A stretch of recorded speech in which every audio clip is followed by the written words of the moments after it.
ভাইরা আমার, কোরআন কারীমের সূরা নিসা 110 নম্বর আয়াতে আল্লাহ রাব্বুল আলামিন ইরশাদ করেছেন, আউযু বিল্লাহি মিনাশ শাইতানির রাজীম, ওয়া মান ইয়ামাল সুআন আও ইউযলিম নাফসাহু সুম্মা ইয়াস্তাগফিরুল্লাহ ইয়াজিদিল্লাহা গফুরুর রহিমা।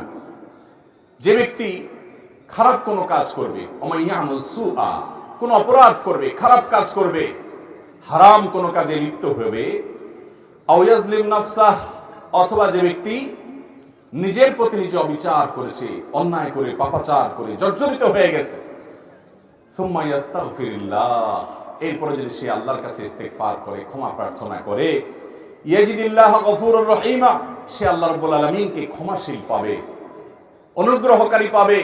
যদি সে আল্লাহর কাছে মাফ চায় চাওয়ার মতো, তো সে দেখবে যে আল্লাহ তাআলা তাকে মাফ করে দিয়েছে, অনুগ্রহ করেছে, রহম করেছে।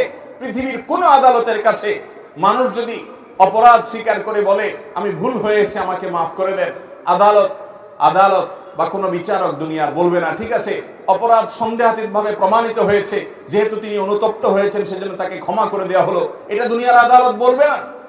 কিন্তু আল্লাহ রাব্বুল আলামিন আহকামুল হাকিমিন, বান্দা যত অপরাধ করুক, পাপ করুক, যদি তার কাছে ক্ষমা প্রার্থনা করে, লজ্জিত হয়, অনুতপ্ত হয়, মাথা অবনত করে, নিজেকে ভৎসনা করে, কেন আমি এই কাজ করলাম, এত খারাপ কাজ করলাম, এবং সংকল্প করে না আমার জীবনের রুট এবং মোড পরিবর্তন করব, আমার মন আমি চেঞ্জ করে ফেলবো, আমি ভিন্ন রুটে চলবো, আমি তওবা করব, ইস্তেগফার করব, তাকওয়ার পথে চলবো, হারাম পথ ছেড়ে দিব। যদি আল্লাহর কোনো বান্দা মনে মনে এভাবে নিয়ত করেন, কোন যুবক ভাই যদি এরকম প্রতিজ্ঞা করেন যে আমার রুট আমি চেঞ্জ করে ফেলবো, মোড় পরিবর্তন করে ফেলবো, আল্লাহ রাব্বুল আলামিন যত অপরাধ করুক না কেন সকল অপরাধ মাফ করে দিবেন। আল্লাহ বলেছেন লা তাকনাতু মির রাহমাতিল্লাহ, আল্লাহর রহমত থেকে আশাহত হয়ো না, ইন্নাল্লাহা ইয়াগফিরুয যুনুবা জামিআ, আল্লাহ সকল অপরাধ মাফ করে দিবেন। এইজন্য দরকার হলো ইস্তিগফার, তওবায়ে নাসুহা। আল্লাহ আমাদেরকে তওবায়ে নাসুহা করার তৌফিক দান করুন। তওবায়ে নাসুহা করলে আল্লাহ তাআলা সমস্ত পাপ মাফ করে দিবেন।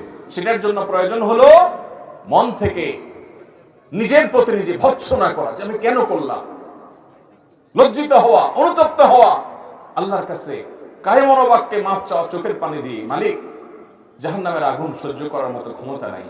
এবার পাপের প্রায়শ্চিত্ত শুধু আখিরাতেই হবে তা নয়, দুনিয়াতেও এর প্রায়শ্চিত্ত আমার করতে হতে পারে। আল্লাহ আপনি আমাকে মাফ করে দেন, আমি আর কখনো করব না। দুনিয়ার আদালত মাফ না করলেও আল্লাহ রাব্বুল আলামিন ওয়াদা করেছেন ইয়াজিদিল্লাহা গফুরুর রহিমা, নিজের প্রতি নিজে অবিচার করার পর, খারাপ কাজ করার পর তওবা করে মাফ চাইলে আল্লাহ তাআলা মাফ করে দিবেন এবং অনুগ্রহ করবেন ইনশাআল্লাহ। ভাইরা আমার, আল্লাহর কাছে মাফ চাওয়ার জন্য মনের এই অবস্থা হতে হবে, এটা হলো মূল বিষয়। এর পাশাপাশি ইস্তিগফারের দোয়াও নবী করিম সাল্লাল্লাহু আলাইহি ওয়াসাল্লাম শিক্ষা দিয়েছেন। ইস্তিগফারের জন্য সবচেয়ে শ্রেষ্ঠ দোয়া হলো সাইয়্যিদুল ইস্তিগফার। সাইয়্যিদুল ইস্তিগফার হলো আল্লাহর কাছে ক্ষমা প্রার্থনার যত দোয়া আছে এর ভিতরে সবচেয়ে সেরা এবং শ্রেষ্ঠ দোয়া।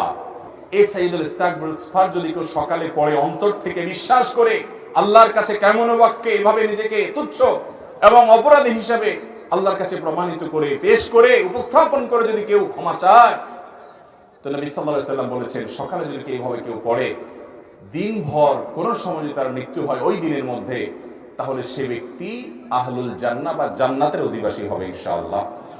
আর যদি সন্ধ্যায় কেউ এইভাবে এরকম বিশ্বাসের সাথে বুঝে শুনে অর্থ সহকারে পড়ে আর ওই রাতের ভিতরে কারো মৃত্যু হয়, তাহলেও সে জান্নাতের অধিবাসী হবে ইনশাআল্লাহ। এই জন্য সকাল সন্ধ্যায় সাইয়্যিদুল ইস্তিগফার পড়া ছাড়বো না। এছাড়া আরেকটা ইস্তিগফার আছে, সাইয়্যিদুল ইস্তিগফার অন্য সময় পাঠ করা যায়, আরেকটা ইস্তিগফার আছে, সেটাও নবী করিম সাল্লাল্লাহু আলাইহি ওয়াসাল্লাম শিক্ষা দিয়েছেন। সেটি হলো আস্তাগফিরুল্লাহাল্লাযী লা ইলাহা ইল্লা হুয়াল হাইয়ুল কাইয়্যুম ওয়া আতুবু ইলাইহি, যার অর্থ হলো আস্তাগফিরুল্লাহাল্লাযী লা ইলাহা ইল্লা হুয়াল হাইয়ুল কাইয়্যুম, ওই আল্লাহর কাছে ক্ষমা প্রার্থনা করছে যিনি ছাড়া সত্যিকারের কোনো মাবুদ নাই, আল হাই যিনি চিরঞ্জীব, আল কাইয়্যুম সব কিছুকে টিকিয়ে রেখেছেন তিনি, সেই মহান সত্তা, তার কাছে আমি ক্ষমা প্রার্থনা করছি।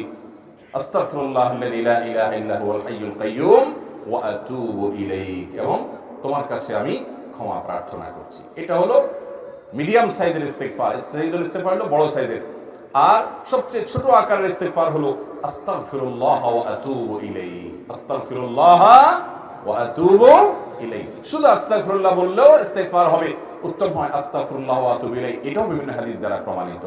আমরা এই ইস্তিগফারগুলো নিয়মিত করব তো ইনশাআল্লাহ। যে আমলগুলো নবী করিম সাল্লাল্লাহু আলাইহি ওয়াসাল্লাম সবচেয়ে বেশি করতেন এর মধ্যে ইস্তিগফার। তিনি বলেছেন আল্লাহর শপথ, আমি প্রতিদিন 70 বারেরও বেশি ইস্তিগফার করি। নবী সাল্লাল্লাহু আলাইহি সাল্লাম তাকে আল্লাহ তাআলা গুনাহ থেকে, পাপ থেকে আল্লাহ তাআলা মুক্ত রেখেছেন। তিনি যদি 70 বারের বেশি ইস্তিগফার করেন, তাহলে আমাদের কি পরিমাণ ইস্তিগফার করা উচিত? এই জন্য চলতে ফিরতে উঠতে বসতে ইস্তিগফার করবো তো ইনশাআল্লাহ। যারা পাপাচারে জর্জরিত, সাইয়্যিদুল ইস্তিগফারটা বেশি পড়বেন। 2 রাকাত সালাত আদায় করে আল্লাহর কাছে ক্ষমা চাইবেন, আল্লাহ তাআলা সমস্ত গুনাহ মাফ